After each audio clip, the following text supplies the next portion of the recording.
Solitary confinement is when a prisoner is isolated from a general prison population. They stay in small cells for up to 23 hours a day. Holt versus Sarver is a case against Arkansas prisons for having overpopulated and unsanitary cells. The Eighth Amendment says excessive bail shall not be required, nor excessive fines imposed, nor cruel or unusual punishment inflicted. The precedent sent by this case was no prison may be overcrowded or unsanitary. The cells must be clean, sanitary, and fit for human life. I believe that solitary confinement is the absolutely worst thing you could probably do to a person. In solitary confinement, you don't have a roommate, you don't have no one to talk to.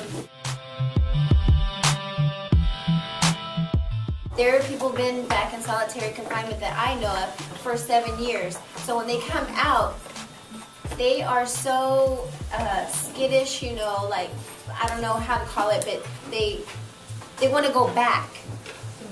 Where versus me, I just came from prison and there is no way in hell I want to go back.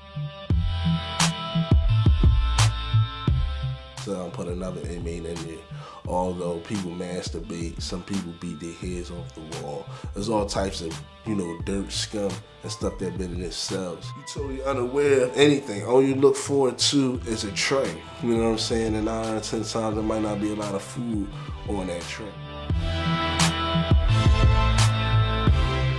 To confine any human being in a hole with no kind of human affection, no kind of human touch, it's really not called for. And when you're a parent on the outside looking in and you can't talk to your child and you can't touch your child and you can't hear from him, it's hurtful, it's worrisome. You get a lot of sleepless nights, you do a lot of crying, you do a lot of praying.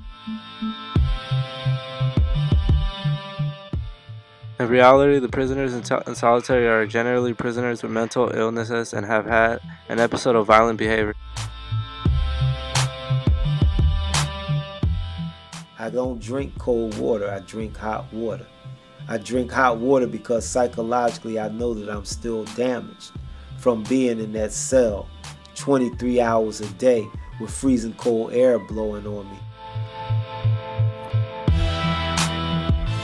And I called the prison and they said they were revamping the heating system, and I asked them why.